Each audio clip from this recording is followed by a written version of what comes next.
जी नाजरीन असी part 2 start करने डॉक्टर ज़हीर भट्टू साहब साढ़े नाल ने और असी उससे अपने गुफ्तगू का तसलसल अगे असी टुरने हुण तक असी इस नतीजे ते अपने कि भट्टू साहब का ख्याल है कि जबाना का जो आपस फर्क होंदा है वो ग्रामर की बेस होंदी है जो जबाना का फर्क भट्टू साहब इस तरह जी जी जो सवाल ये है कि अगर असी कोई भी निक्का जिहा जानो जो जबाना का तालिब इल्म है लिसानियात का तालिब इल्म है ਉਹ ਇਹ ਤੁਹਾਨੂੰ ਪਤਾ ਹੈ ਕਿ ਜਿਹੜੀ ਸਰੈਕੀ ਹੈ ਸਾਡੇ ਕੋਲ ਦੋਸਤ ਨੇ ਜਾਂ ਪੋਟੋਹਾਰੀ ਹੈ ਜਾਂ ਹਿੰਦਕੋ ਹੈ ਜਿਹੜੇ ਪੰਜਾਬੀ ਦੇ ਲਹਿਜੇ ਆਖਿਆ ਜਾਂਦਾ ਹੈ ਔਰ ਸਾਡੇ ਸਰੈਕੀ ਦੇ ਦੋਸਤ ਜਿਹੜੇ ਨੇ ਉਹ ਉਸ ਨੂੰ ਜ਼ਬਾਨ ਦਾ ਦਰਜਾ ਦਿੰਦੇ ਨੇ ਲੇਕਿਨ ਇਹ ਬੜੀ ਅਜੀਬ ਜੀ ਚੀਜ਼ ਹੈ ਕਿ ਸਾਡੀ ਗ੍ਰਾਮਰ ਦੀ ਬੁਣਤਰ ਇੱਕ ਤਰ੍ਹਾਂ ਦੀ ਹੈ ਸਾਖਤ ਸਾਡੀ ਇੱਕ ਤਰ੍ਹਾਂ ਦੀ ਹੈ ਸਰੈਕੀ ਦੀ ਹੋਵੇ ਜਾਂ ਪੰਜਾਬੀ ਦੀ ਹੋਵੇ ਫਿਰ ਉਹਨੂੰ ਵੱਖਰੀ ਜ਼ਬਾਨ ਦਾ ਦਰਜਾ ਜਿਹੜਾ ਦੇ ਰਹੇ ਨੇ ਉਹ ਕਿਸ ਬੇਸ ਤੇ ਦੇ ਰਹੇ ਨੇ ਉਹਦਾ ਰੀਜ਼ਨ ਕੀ ਹੈ ਜਾਂ ਕਿਉਂ ਦੇ ਰਹੇ ਨੇ अच्छा ये डॉक्टर साहब ये सवाल के पीछे तो वैसे तो काफ़ी सारी सियासत जुड़ी हुई है और रही जबान के वखरे होने की तो मैं तो अर्ज वो पहले किया कि ग्रामर की बुनियाद उत्ते जबान वखरी होंगी है साडा और लहजे जिस तरह मजबूत होंदे जांदे ने अगे अगे टुरदे जांदे ने किस वेले जाके एक जबान बनती है या नहीं बनती वो एक सारे सवाल अलग ने साडी ये जिहड़ी वंड है ना सराइकी दी या पोठवारी दी हिंदको दी या माझी नूं कहा जांदा है इन्हां सारियां दे पिछे है असल च मेन स्ट्रीम दा पंजाबी बोली या लहजा हैगा केड़ा है असल च है मरकजी लहजा केड़ा मरकजी अच्छा हुण असल च एक रौला ये पैंदा ना कि एक बंदा अगर बहावलपुर लइए बैठा होया या किधरे जेलम दे किनारे बैठा होया उधरों हाँ जी जदों वो अपनी उस लहजे नूं लिया के माझी दे नाल वेंदा है ना ते फिर आम बंदा नूं लगदा है कि जिवें ये ढेर सारा फर्क है अच्छा लेकिन अगर असी अपना क्लासिक चुक के वेखने ते साडा क्लासिक ना पूरे पंजाब च मतलब खिलरिया होया हर थां दा हर जूं दा बड़ा बंदा बाबा फरीद तो लेके मियां मोहम्मद बख्श तक और ख्वाजा गुलाम फरीद अच्छा उन उन्हां सारियां नूं वेखिए ना ते उन्हां दे लहजे उन्हां दे लफज और उन्हां दी ग्रामरी जिहड़ी बनतर है वो सारी दी सारी ना इक्को जही है फिर अगा फर्क पिया जिवें मैं पहले अर्ज कीता सी तुहानूं ना कि जिहड़े हमेशा शहर हुंदे ने ना उहदे विच मार्किट दी जबान हमेशा ऊपर आती है जबान का तलक भी मुआशियात दे नाल भी बहुत सारा है वो फारसी का वेला सी अरबी का वेला सी अंग्रेजी का वेला रहा उर्दू का वेला है या मुड़ अंग्रेजी का वेला एक तरह देख लो कि इन्हां दा मुआशियात दे नाल सारा तलक हुंदा है हुण शहर दे अंदर जिसले सरकारी सतह का कोई हथ नहीं हुंदा बोली दे उत्ते ना ते उस वेले मार्किट सारी च विकदी केड़ी बोली पई है लोग हौली हौली उनके नेड़े एजुकेशन जिहड़ी है वो केड़ी बोली च दित्ती जा रही है लोग उनके नेड़े फिर उन्होंने एक फैशन की तरह जबान भी फैशन की तरह साडे कोल अपनावन दा एक बस की कही है उन्होंने अच्छा जब इवें हुंदा गया ना ते जिन्ने भी वो मैट्रो सिटी ने उन्हां दे अंदर बोली दे रंग ते होर हो गए वो तो बोली वो कल्चर वाली और वो सारे रंग रह ना गए ਹੁਣ ਇੱਕ ਬੰਦਾ ਉਹ ਦੂਰ ਪਿੰਡ ਕਿਸੇ ਦਾ ਬੈਠਾ ਹੋਇਆ ਜਦੋਂ ਆਹ ਦੀ ਬੋਲੀ ਨੂੰ ਉਹਦੇ ਨਾਲ ਮਿਲਾਉਂਦਾ ਹੈ ਨਾ ਤੇ ਉਹਨੂੰ ਫਿਰ ਉਤੋਂ ਇਹ ਕਿਹਾ ਜਾਵੇ ਕਿ ਤੇਰੀ ਬੋਲੀ ਵੱਖਰੀ ਹੈ ਉਹਨੂੰ ਲੱਗਦਾ ਹੈ ਵੱਖਰੀ ਹਾਂ ਹੁਣ ਇੱਥੇ ਸਾਡੇ ਕੋਲ ਹੈ ਕਿ ਅਗਰ ਮੇਨ ਸਟ੍ਰੀਮ ਜਿਹੜਾ ਸਾਡਾ ਧਾਰਾ ਸੀ ਉਹ ਬੰਦੇ ਕਿਹੜੇ ਲਹਿਜੇ ਨੂੰ ਜ਼ਿਆਦਾ ਮੰਨਦੇ ਪਏ ਨੇ ਤੇ ਉਹ ਮੈਨੂੰ ਤਾਂ ਇਹ ਨਹੀਂ ਆਉਂਦਾ ਉਹਦੇ ਉੱਤੇ ਆਰਟੀਕਲ ਵੀ ਤੁਹਾਡੀ ਨਜ਼ਰ ਚੋਂ ਗੁਜ਼ਰੇ ਹੋਏ ਨੇ ਕਿ ਉਹ ਹੈ ਜੰਗਲੀ ਜਿਹੜਾ 12 ਦਾ ਲਹਿਜਾ ਔਰ ਉਹਦੀ ਵੱਡੀ ਵਜ੍ਹਾ ਵੀ ਸਾਹਿਬ ਦੇ ਬਾਹਰ ਦਾ ਜਿਹੜਾ ਉਹ ਸਿੱਧਾ ਵਾਹ ਉਵੇਂ ਸ਼ਹਿਰਾਂ ਨਾਲ ਪਿਆ ਨਾ ਬੋਲੀ ਬਚੀ ਗਈ ਵਸੇਬ ਵੀ ਬਚਦਾ ਗਿਆ ਅੱਛਾ ਉਹਨਾਂ ਨੇ ਮੈਂ ਮਸਲਨ ਤੁਹਾਨੂੰ ਇੱਕ ਦੱਸਣਾ ਕਿ ਮੈਂ ਪ੍ਰਵੀਨ ਮਲਕ ਹੋਰਾਂ ਦੀ ਜਿਹੜੀ ਕੱਸੀਆਂ ਦਾ ਪਾਣੀ ਹੈ ਉਹਨਾਂ ਦੀ ਆਦੀ ਅਟਕ ਤੇ ਉਸ ਥਾਂ ਤੇ ਜਿਹੜਾ ਉਹਨਾਂ ਦਾ ਪਿੰਡ ਹੈ ਉਹ ਖਾਸ ਉਹ ਲਹਿਜਾ ਪੂਰੀ ਕਿਤਾਬ ਚੋਂ ਨਾ ਇੱਕ ਲਫ਼ਜ਼ ਅਜਿਹਾ ਨਹੀਂ ਮੈਨੂੰ ਲੱਭਿਆ ਜਿਹੜਾ ਸਾਡੀ ਨੇ ਤੇ ਨਾ ਬੁਲਿੰਦਾ ਹੋਵੇ। ਜੀ ਜੀ। ਔਰ ਦੇਖੋ ਇੱਕ ਪੰਜਾਬ ਦੀ ਉਹ ਨੁੱਕਰ, ਇੱਕ ਉਹ ਨੁੱਕਰ, ਇੰਨਾ ਫਰਕ ਹੈ।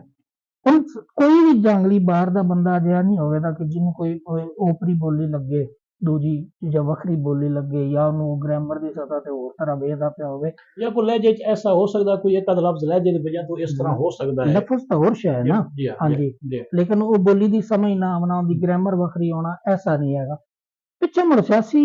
ਇਸ਼ੂ ਬਚਦੇ ਨੇ, ਉਹਨਾਂ ਦੇ 'ਚ ਐਡਮਿਨਿਸਟ੍ਰੇਸ਼ਨ ਦਾ ਜਿੱਥੋਂ ਦੀ ਤਲਕ ਹੈ, ਉਸ ਤੱਕ ਤਾਂ ਮਤਲਬ ਅਸੀਂ ਸਾਰੇ ਹੀ ਮੰਨਨੇ ਕਿ ਇੱਕ ਬੰਦਾ ਕਿੱਧਰੋਂ ਆਉਂਦਾ ਹੈ ਤੇ ਕਿੱਥੇ ਪਹੁੰਚਦਾ ਹੈ, ਉਹਨੇ ਆਪਣੇ ਨਿੱਕੇ ਜਿਹੇ ਕੰਮ ਲਈ ਜਾਣਾ ਹੋਵੇ। ਲੇਕਿਨ ਇਹ ਸਵਾਲ ਉਦੋਂ ਖਤਰਨਾਕ ਹੋ ਜਾਂਦਾ ਹੈ ਕਿ ਜਦੋਂ ਵੰਡ ਬੋਲੀ ਦੀ ਬੁਨਿਆਦ ਤੇ ਹੋਵੇ, ਯਾਨੀ ਬੋਲੀ ਦੀ ਬੁਨਿਆਦ ਤੇ ਨਹੀਂ। ਮਤਲਬ ਮੈਂ ਕਹਿੰਦਾ ਕਿ ਪੰਜਾਬ ਦੀਆਂ ਜਿੰਨੀਆਂ ਡਿਵੀਜ਼ਨਸ ਨੇ, ਅਗਰ ਸਾਰੀਆਂ ਨੂੰ ਤੁਸੀਂ ਇੱਕ ਇੰਡੀਪੈਂਡੈਂਟ ਇਸ ਤਰ੍ਹਾਂ ਦੀ ਸੂਰਤ ਬਣਾ ਦਿਓ ਕਿ ਆਮ ਬੰਦੇ ਦਾ ਜਿਹੜਾ ਅਦਲ ਹੈ, ਉਹਦੇ ਕੰਮ ਨੇ ਉਹਦੇ ਘਰ ਦੇ ਬੂਹੇ ਅੱਗੇ ਹੋ ਜਾਵਣ, ਜਾਂ ਉਹਦੇ 50 ਕਿਲੋਮੀਟਰ ਦੇ ਇੱਕ ਦਾਇਰੇ ਦੇ ਵਿੱਚ ਹੋ ਜਾਵਣ, ਤੇ ਇਹ ਬੰਦੇ ਨੂੰ ਸਿਖਾਈ। ਲੇਕਿਨ ਬੋਲੀ ਦੇ ਪਾੜ ਦੇ ਉੱਤੇ ਤੁਸੀਂ ਉਹਦੀ ਵੰਡ ਔਰ ਉਹਦੀ ਜ਼ਬਾਨ ਫਿਰ ਵੱਖਰੀ ਕਰਨਾ, ਇਹ ਨਾ ਇਹਨੂੰ ਸਾਇੰਸ ਮੰਨਦੀ ਹੈ, ਤੇ ਇਹ ਵੈਸੇ ਵੀ ਕਿਸੇ ਵੀ ਜ਼ਬਾਨ ਦੀ ਤਾਕਤ ਨੂੰ ਕਮਜ਼ੋਰ ਕਰਨ ਦੇ ਪਿੱਛੇ ਪੂਰੇ ਇੱਕ ਮਨਸੂਬੇ ਹੁੰਦੇ ਨੇ। ਤੁਸੀਂ ਵੇਖੋ ਨਾ, ਕਿੱਥੋਂ ਇੱਕ ਵੇਲੇ 'ਚ ਪੰਜਾਬ ਦਿੱਲੀ ਤੋਂ ਲੈ ਕੇ ਲੰਬਗਾਨ ਤੱਕ ਆਇਆ, ਕਸ਼ਮੀਰ ਤੋਂ ਲੈ ਕੇ ਅਸੀਂ ਉਹਨੂੰ ਸਰਸਾ ਤਾਈਂ ਕਹਿ ਲਓ, ਮਤਲਬ ਰਾਜਸਥਾਨ ਦੇ ਇਲਾਕੇ ਤੋਂ ਹੀ ਸਾਰੇ। ਅੱਛਾ, ਫਿਰ ਇਹ ਹੈ ਕਿ ਇਹਦੀਆਂ ਕਿੰਨੀਆਂ ਕਿੰਨੀਆਂ ਵੰਡ ਹੁੰਦੀਆਂ ਗਈਆਂ, ਫਿਰ ਵੱਖਰਾ ਵੱਖਰਾ, ਔਰ ਫਿਰ ਜ਼ਬਾਨ ਦੀ ਬੁਨਿਆਦ ਉੱਤੇ ਉਹਦਾ ਵੱਖਰਾ ਹੋਣਾ, ਇਹ ਬੋਲੀ ਨੂੰ ਕਮਜ਼ੋਰ ਕਰਨ ਹੁੰਦਾ ਹੈ। ਔਰ ਉਹ ਉਸ ਵਜ੍ਹਾ ਤੋਂ ਹੁੰਦਾ ਹੈ ਕਿ ਇਹ ਕਦੇ ਵੀ ਵੱਡਾ ਬੰਦਾ ਉਹ ਪੈਦਾ ਹੁੰਦਾ ਕਿਸੇ ਇਲਾਕੇ ਜਿਹੜਾ ਆਦੀ ਬੋਲੀ ਆਦੀ ਵਿਜ਼ਡਮ ਦੇ ਸਿਰ ਤੇ ਹੋਵੇ, ਤੇ ਜਦੋਂ ਥਾਂ ਸੌੜੀ ਕੀਤੀ ਜਾਵੇ, ਉਹਨਾਂ ਦਾ ਕਲਾਸਿਕ ਨੂੰ ਵੰਡਿਆ ਜਾਵੇ, ਇਹ ਡਿਵਾਈਡ ਕਰਦੇ ਜਾਓਗੇ ਤੇ ਵੱਡੇ ਬੰਦੇ ਪੈਦਾ ਨਹੀਂ ਹੋਣਗੇ। ਇਹ ਪਿੱਛੇ ਹੈ ਇਸ਼ੂ ਹੈ ਸਾਰਾ। ਅੱਛਾ, ਤੁਸੀਂ ਬੜੀ ਖੂਬਸੂਰਤ ਗੱਲ ਕੀਤੀ, ਜਿਹੜੀ ਜ਼ਬਾਨ ਦੇ ਬੇਸ ਤੇ ਸਾਡੇ ਕੋਲ ਵੰਡ ਹੋ ਰਹੀ ਹੈ।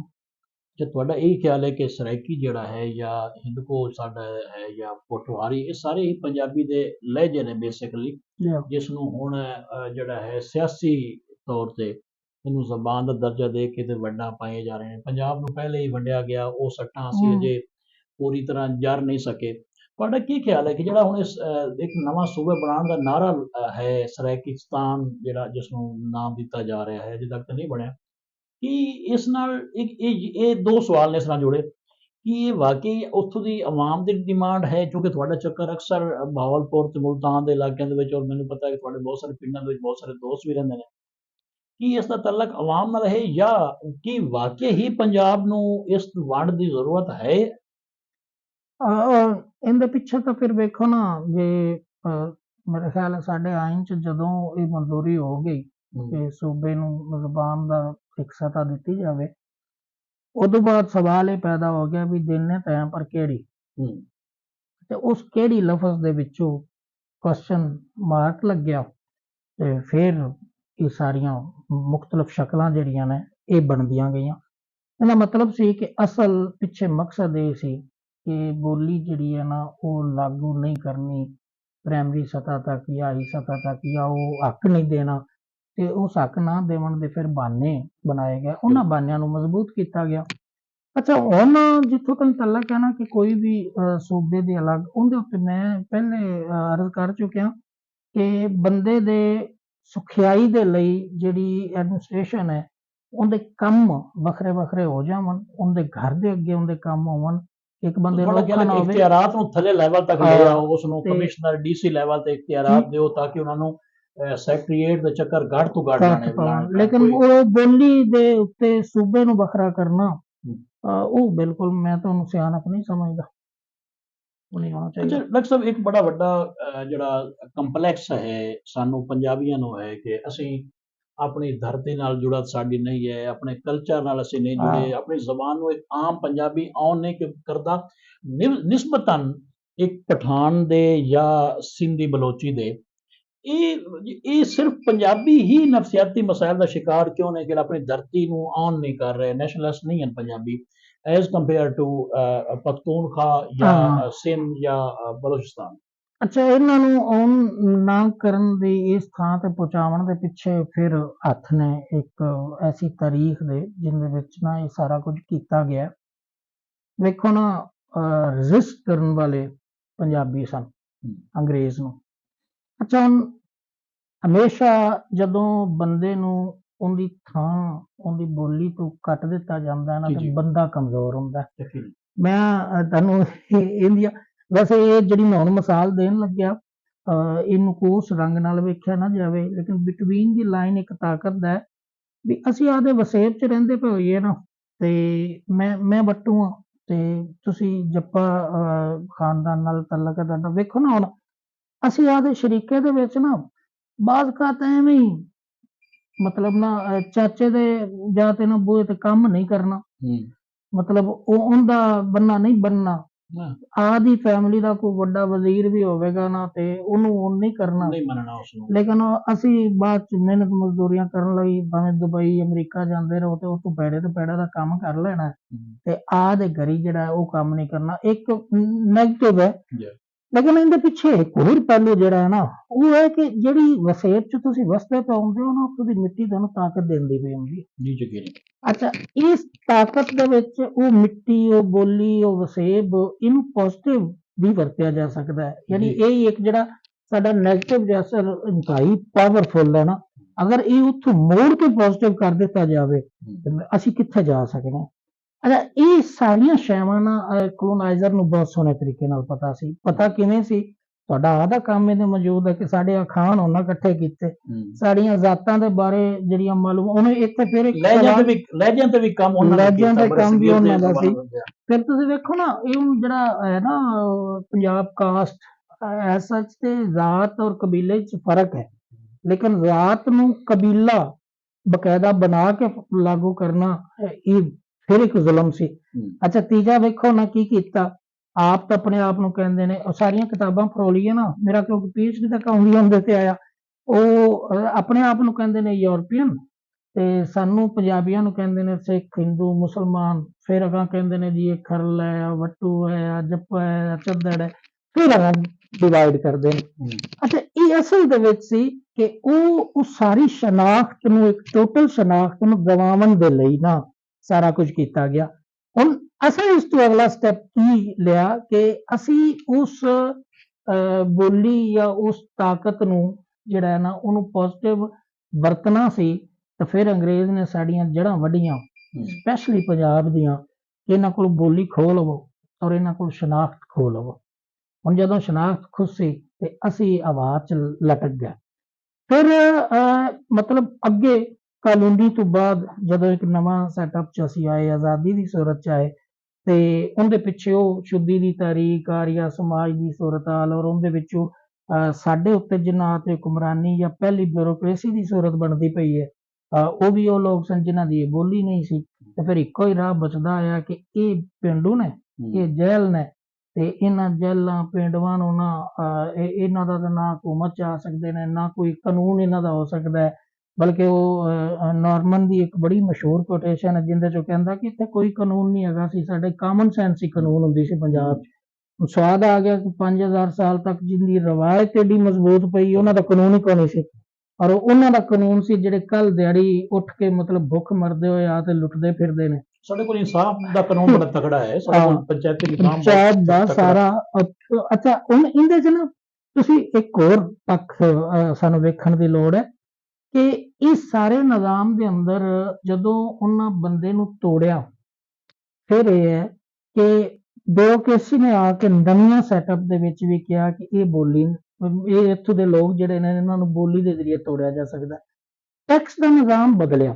ਮਤਲਬ ਸਾਡੇ ਕੋਲ ਸੀ ਰਣਜੀਤ ਸਿੰਘ ਦਾ ਦੌਰ ਜਿਹੜਾ ਆਇਆ ਨਾ, ਉਹ ਕਨਕੋਟ ਔਰ ਬਟਾਈ, ਨਕਦ ਟੈਕਸ ਨਾ ਸਿਰਫ ਕੋਈ ਇੱਕ ਦੋ ਚੀਜ਼ਾਂ, ਮਤਲਬ ਚੰਦ ਸ਼ੈਵਾਂ ਆਈਆਂ ਜਿਨ੍ਹਾਂ ਦੇ ਉੱਤੇ ਆਇਆ, ਬਾਕੀ ਸਾਰਾ ਸੀ ਵੀ ਖਲੀ ਫਸਲ ਦੇ ਵਿੱਚੋਂ ਇੱਕ ਹਿੱਸਾ ਸਰਕਾਰ ਦਾ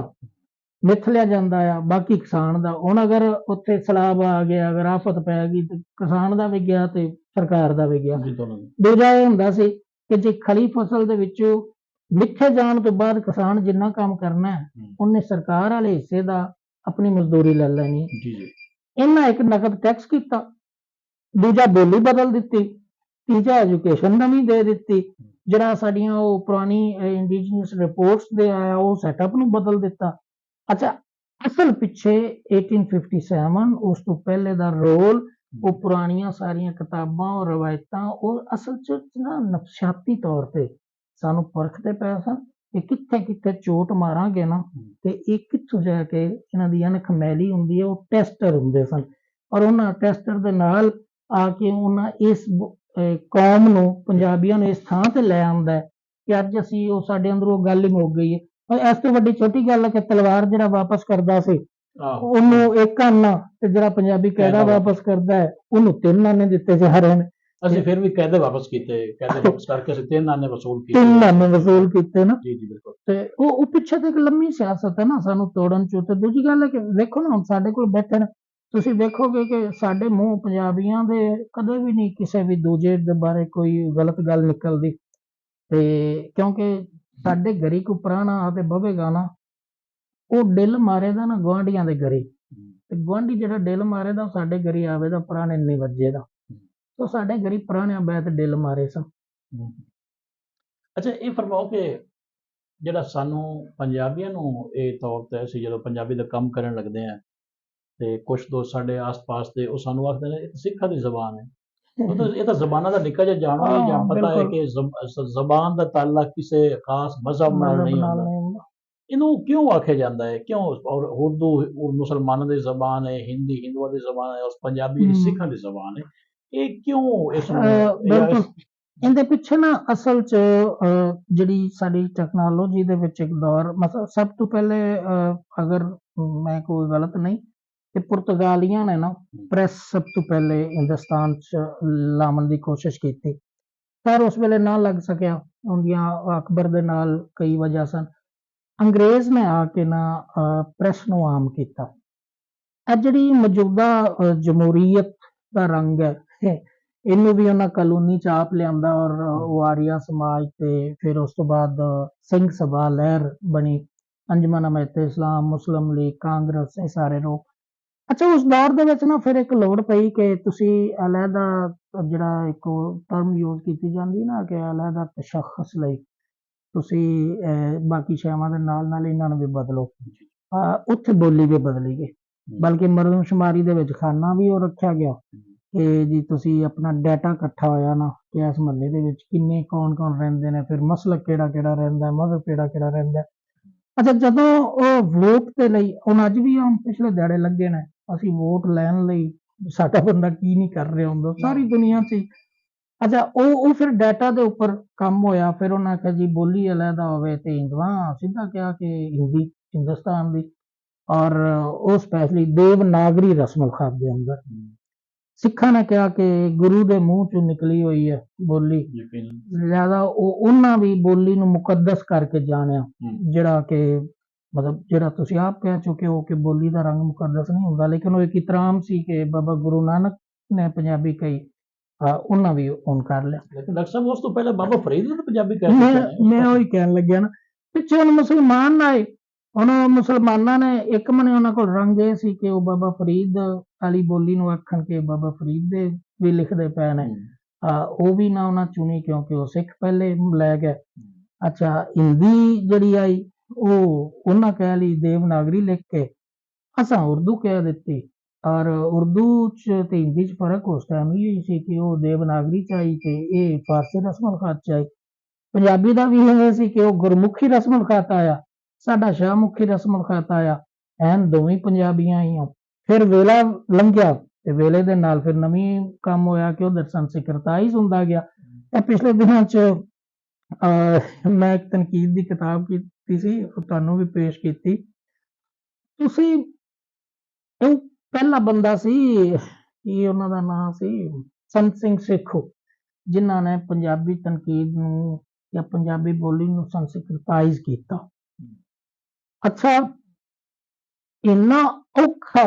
ਹੋਣਾ ਪੈਂਦਾ ਕਿਸੇ ਵੀ ਆਮ ਬੰਦੇ ਨੂੰ ਉਹ ਤਨਕੀਦ ਪੜ੍ਹਨ ਲਈ। ਮੈਂ ਨਾ ਇੱਕ ਇੱਕ ਲਾਈਨ ਦੇ ਵਿੱਚ ਨਾ 4-4 ਲਫ਼ਜ਼ ਐਸੇ ਨੇ ਜਿਹੜੇ ਬਿਲਕੁਲ ਸੰਸਕ੍ਰਿਤ ਦੇ। ਉਸ ਕਿਤਾਬ ਨੂੰ ਕਰਨ ਦੇ ਲਈ, ਉਹਦੇ ਤੇ ਕੰਮ ਕਰਨ ਦੇ ਲਈ ਮੇਰੇ ਕੋਲ 2 ਰਾਹ ਆਏ। ਹੇਕ ਤੁਹਾਨੂੰ ਮੈਂ ਬਿਲਕੁਲ ਸਾਡੇ ਵਾਲੇ ਲਫ਼ਜ਼ ਜਿਹੜੀ ਸਾਡੀ ਵਰਤੋਂ ਚ ਆਏ ਉਹਨੂੰ ਲਿਆਓ, ਲੇਕਿਨ ਫਿਕਰੇ ਦੀ ਉਹ ਸਾਰਾ ਹੀ ਸਤਿਆਨਾਸ਼ ਹੁੰਦਾ ਸੀ ਜੋ ਕਹਿਣਾ ਚਾਹੁੰਦੇ ਸਨ। ਦੂਜਾ ਸੀ ਕਿ ਮੈਂ ਨਾਲ ਉਹਨਾਂ ਦੇ ਮਾਨੇ ਦਿੱਤੇ। ਲੇਕਿਨ ਹੁਣ ਆਮ ਬੰਦਾ, ਮਤਲਬ ਇੱਕ ਬੰਦਾ ਉੱਥੇ ਬੈਠਾ ਉਹ ਵੀ ਪੰਜਾਬੀ ਬੋਲਦਾ ਪਿਆ, ਇੱਕ ਬੰਦਾ ਸਾਡੇ ਕੋਲ ਬੈਠਾ ਹੈ, ਇੱਥੇ ਸਾਡੇ ਕੋਲ ਫਿਰ ਅਰਬੀ ਫਾਰਸੀ ਤੇ ਇਹ ਅਸਰ ਵੱਧਦਾ ਗਿਆ। ਉਧਰ ਸੰਸਕ੍ਰਿਤ ਨੂੰ ਜਾਣਬੁੱਝ ਕੇ ਪਾਇਆ ਗਿਆ। ਲਿਹਾਜ਼ਾ ਉਹ ਇੱਕ ਜਿਹੜੀ ਆਜ਼ਾਦੀ ਦੀ ਜਾਂ ਵੰਡ ਦੀ ਇੱਕ ਲਕੀਰ ਸੀ, ਤੇ ਪਰਾਂ ਤੇ ਉਰਾਂ ਬੈਠਾ ਹੋਇਆ ਬੰਦਾ ਕਹਾਣੀ ਤਾਂ ਅੱਜ ਵੀ ਨਾਵਲ ਤੇ ਆਪਣਾ ਮਤਲਬ ਫਿਕਸ਼ਨ ਪੜ੍ਹ ਲੈਂਦਾ, ਲੇਕਿਨ ਕ੍ਰਿਟਿਸਿਜ਼ਮ ਦੀ ਹਾਲਤ ਇਹ ਹੋ ਗਈ ਹੈ ਕਿ ਸਾਨੂੰ ਕਹਿੰਦਾ ਨਾ ਮੈਂ ਦੋਹਰਾ ਹੋ ਜਾਣਾ, ਬਲਕਿ ਚੌੜਾ ਹੋਣਾ ਪਿਆ।